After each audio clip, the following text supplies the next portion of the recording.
आज देखंतु प्रधानमंत्री आवास योजना को नहीं आउ गोटे नुआ इनफॉरमेशन आसी प्रधानमंत्री आवास योजनार जो वर्कड रही से वर्कड टी केबे दियाजिबो अर्थात सरकार तरफ केबे दियाजिबो एवं केउ माननकु दियाजिबो से नहीं बहुत बड़ गोटे इनफॉरमेशन आसी देखंतु बहुत सारा हिताधिकारी प्रधानमंत्री आवास योजना अधीन घर पाइबा पई आवेदन करचंती एवं से माने अपेक्षा कर रहचंती जे सरकार तरफ केबे प्रधानमंत्री आवास योजनार वर्कड टी सेमानकु जाकी प्रदान करा जिवो।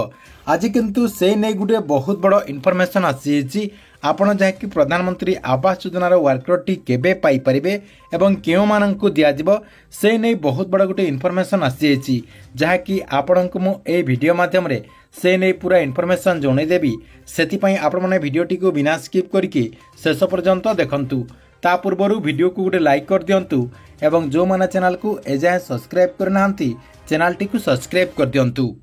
प्रथम देखंतु आपण माने समस्त जानिचंती जे ओडिसा रे जहाँकि प्रधानमंत्री आवास योजनार आवेदन प्रक्रियाटी कंप्लीट हो जाएगी अर्थात सरकार तरफ जो सर्वे प्रक्रियाटी थिला से सर्वे प्रक्रियाटी वर्तमान कंप्लीट हो जाएगी।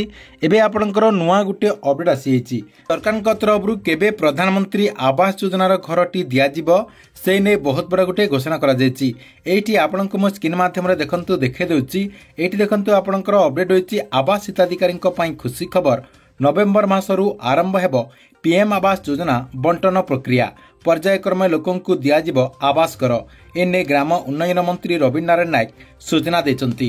देखंतु सरकार तरफ कहा जाउछि जे जो माने भी प्रधानमंत्री आवास योजना अधीन रे घर पाइबा पई अपेक्षा कर रहिचंती सेमाने जाकी नवेम्बर मासरू प्रधानमंत्री आवास योजनार जो वर्कड रहिछि से वर्कड टी सरकार तरफ प्रदान करा जिवो बोली ग्राम उन्नयन मंत्री रवि नारायण नायक सूचना देचंती। तेबे आपण माने कन्फर्म हो गले जे सरकार तरफ नवेम्बर मासरू योग्य हिताधिकारी को प्रधानमंत्री आवास योजना अधीन रे वर्कड प्रदान करा जिवो अर्थात सरकार तरफ प्रधानमंत्री आवास योजना अधीन रे घरटी दियाजिवो।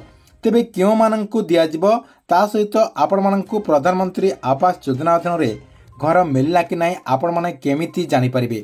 देखंतु सरकार तरफ जो नवेम्बर मासरे घरटी दियाजिवो केउ माननकु घर मिलला ता सहित सरकार तरफ केउ माननकु वर्कड प्रदान करा जायछि आपण माने ताहा केमिति जानि परिबे।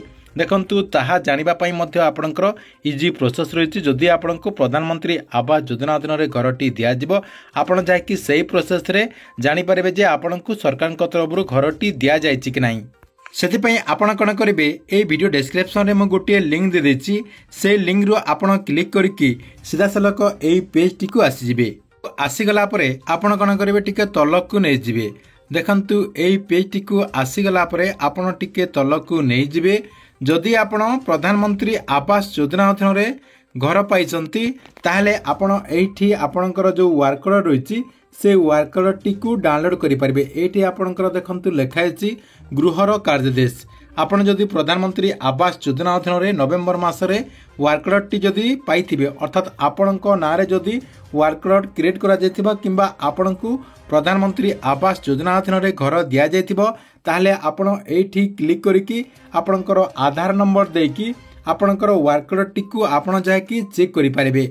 आपण सेमिति अंत्योदय गृह योजना अधीन रे मध्य जो माने घर पाइचंती से माने मध्य निजर कार्यदेश अर्थात आपणकर जो वर्कड रहिछि से वर्कड टी को एठू डाउनलोड करि परिबे।